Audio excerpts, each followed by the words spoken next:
Minecraft is a game that has revolutionized storytelling. We went from simply making videos about lucky blocks in an arena, trying to escape prison with a bunch of your friends, and surviving on a skyblock, and making friends no matter where we go. In recent years, Minecraft has been the pinnacle of storytelling, whether it be ARGs or survival SMPs. Minecraft has revolutionized how we tell stories.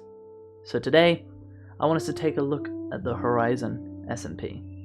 A server that may be new to some, a server that some may be familiar with, and some that know it all too well. Today, we look at the story of the Horizon SMP. Our story begins 500 years ago, when two beings came to life. Little did they know that their mere existence would forever change the course of this universe. For over 500 years, two people have been living in the universe.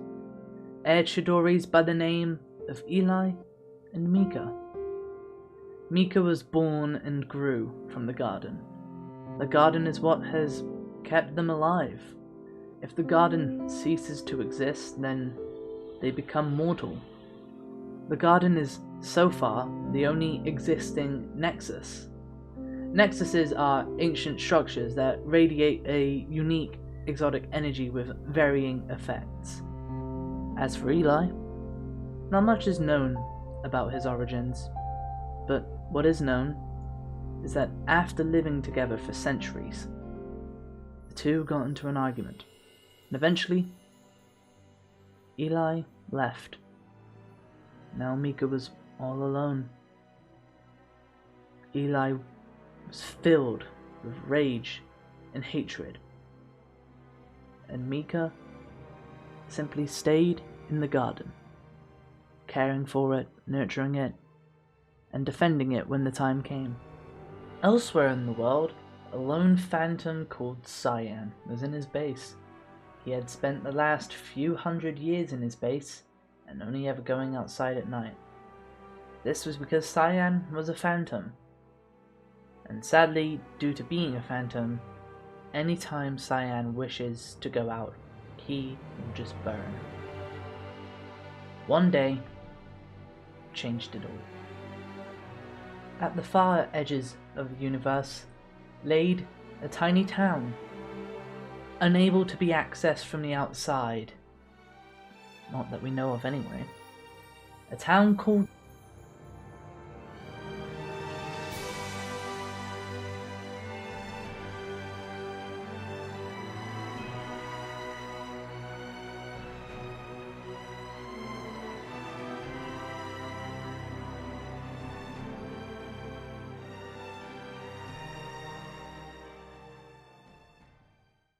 Real quick, if you're enjoying this video, like and subscribe so YouTube will actually recommend me again. Thank you!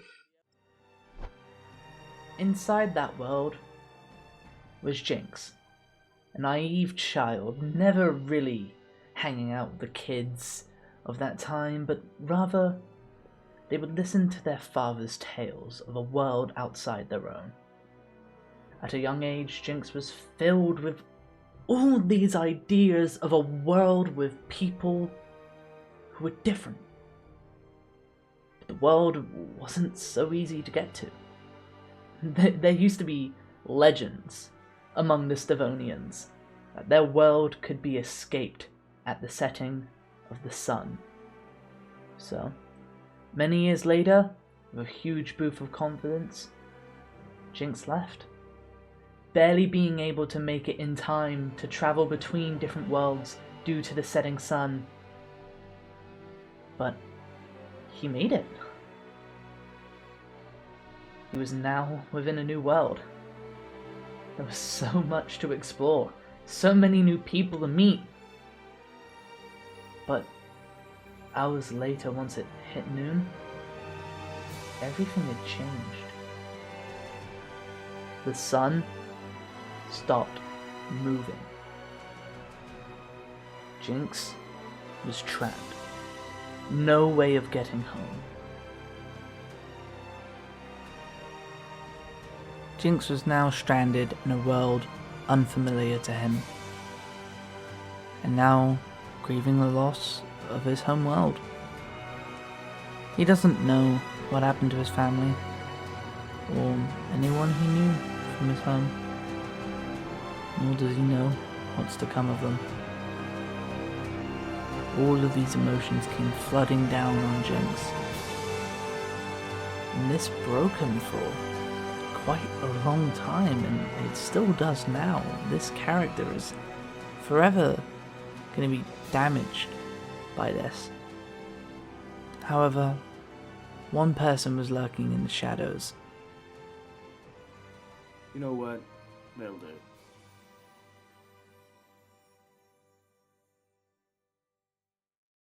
That was Ace. Ace is one of the members of the company. Ace was sent to scout and scan an anomaly from a nearby realm, unable to get a decent scan before being somehow siphoned into the overworld. They were chosen for that mission due to being agile enough to navigate close enough for a scan of the terrain. That, and being familiar with unknowns, as their occupation was theoretical physicist and arcanist. Rank-wise, they were as middle could get. Not low down like the janitorial staff, but never highly ranked. The only positive to that was the fact that they were trusted with limited access to some restricted company archives, thus the title and responsibility of Arcanist. They didn't really gain much from that, though. Most people who had access were either old as hell or complete idiots. As for their opinion of the company, it's up in the air. They're not exactly one way or the other when it comes to morality. The final person that is on our chopping block for the time being is Entity. Entity was a deep-sea diver along with her daughter. The two went on these sort of expeditions all the time. However, one day, they wouldn't be so lucky, because the treasure they found was not what they were expecting. While deep-sea diving, Entity had came across the Ocean Nexus. What this Nexus does, it changes your biology to adapt to the ocean life. And this sadly cost Entity and her daughter the rest of their lives. They would live, but forever be changed into sea creatures. And now, let's see what happened to our unlikely characters. After Jinx had somewhat calmed down with the situation, Ace presented themselves. The two very quickly, surprisingly, got well acquainted with one another. So much so that they both decided to scout out these meteoric anomalies together. However, Jinx would very quickly become hesitant with Ace's plan. Jinx didn't know it yet, but Ace was up to something. So much so that Jinx tried to make Ace understand the weight of what was going on, the gravity of the situation, shall we say. Days passed, and eventually Ace had something to show Jinx. Rather, test something on Jinx. The following is what happened. I do want to test something. I'm sorry about this, okay? Wait, what? But it's needed for Cyan. We need to know how dangerous it is. And you're gonna just casually kill me? No. I need to know if it will kill me.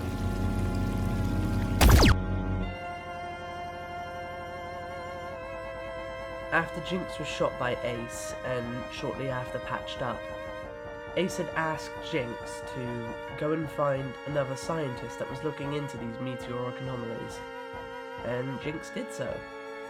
Jinx ended up finding Cyan. These two would have a long bond for quite a long time, but for the time being, Jinx simply warned Cyan of the dangerous scientist and then shortly after, told them where to go. A few moments later, and all three of them are discussing what to do. They've come to the same conclusions regarding experiments. However, Jinx wasn't taking things too lightly. After being shot, they rightfully believed that they could be angry at Ace. I mean, they were shot. Who wouldn't be angry over that? Jinx was upset with what these experiments could lead to, and that wasn't going to sit well with them. See this? Do you see these? Do you see these? What is this? This is meteoric anomaly. No, it's certain. This shouldn't exist. Well, yes, it should. Do you understand the science that you're meddling with right now? Technically. You are meddling with actual anomalies. Cyan didn't say much, but Cyan and Jinx shared the same sort of viewpoints on that. Ace, however, would defend themselves, saying that what they were doing was right for the Horizon SMP. In the months that followed, Jinx and Cyan got closer together as friends. Jinx's condition was getting a bit worse, but nothing that they couldn't handle. Meanwhile, Ace had discovered a nexus and had brought it back to life. Shortly after that had happened, though, all three of them had their homes broken into with a letter. A letter from a very, very important individual. After Jinx, Cyan and Ace received those invitations, they went and followed where to go. They eventually found Phoenix's place and spoke to them inside a giant gravitational weird sort of room. They discussed about what they're going to do with the meteoric anomalies and everything that's happened. Upon exiting, they see this giant orb of nothing. It was then explained that Phoenix had punched a hole into bedrock, which made Misk Eris emerge from. Once they had emerged, a bunch of random orbs of darkness started to appear in the sky that tend to warp gravity that's nearby it. Since then, they have created 4 puzzle boxes that are accessible to all players. After that was revealed by Phoenix, the 4 went to Skyhaven, which is the known main base of the Sky faction. After Jinx starts arguing, as per usual, Phoenix reveals that they hear the voices of the Savonians. Jinx, obviously being curious about how their homeworld is, asks how everything is going, and Phoenix leaves quite a dark response, which only makes Jinx's chances of going home seem more slim than ever. I'm not... It's either them or it's something else that has been haunting me for a while, but I'm not sure if they're safe. With this information weighing heavy on Jinx, Jinx decides to take Cyan to their home to ask them something important. That no matter what happens, that they would never, ever make a gun. This is because Jinx believes Cyan is one of the few good people left that they know. Sadly, however, this wouldn't be the case, as about a month later, Cyan did in fact make a gun. However, they couldn't keep this a secret. They told Jinx, and Jinx really wasn't too happy with it. The 2 lifelong friends seemed to no longer be friends anymore. Jinx flew off, never wanting to see Cyan ever again.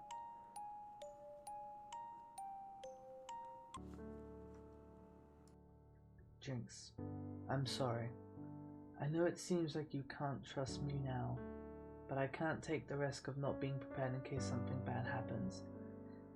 This is not just for me, it's for everyone to be safer. If we don't prepare for the worst the scientists could do, anything they want. We know they don't care about consequences, because if they have all the power, there are no consequences. We have to make them care. I hope you can see my reasonings and trust me at least a little bit. So, yeah. Ladies and gentlemen, that is it on the lore recap.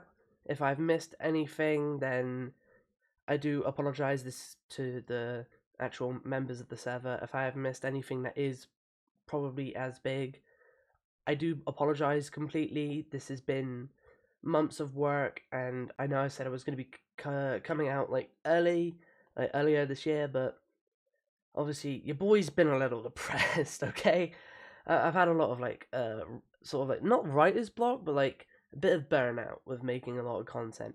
Horizon SMP content will resume. It is going to be coming back at some point. There is a Gmod video currently in the works, 2 of them actually, but I haven't started the other one yet. But yeah, with that being said, I'm going to leave you to the bloopers of some of this, and I really hope you enjoy. And if you want more Horizon SMP, please let me know, because it's been a joy working with a lot of these people. Alright, on to the bloopers. They'll do. That was perfect. They'll do. They'll do. Duggadoo. Duggadoo? Did you just say Duggadoo? Duggadoo. Please stay that way. Please stay. They just turned around. They're shy. Shit. Jinx turned around. No, he got caught. He got caught. Quit looking at me. That's his wife. That's his wife. The nitwit got caught. He's got over the duck. No.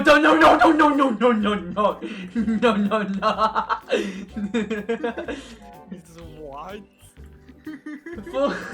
Full context, we caught this villager giving head to this villager, and oh shit. Oh, they ran it again. Hey, what the fuck? Hold on, I need to get a name tag for this guy.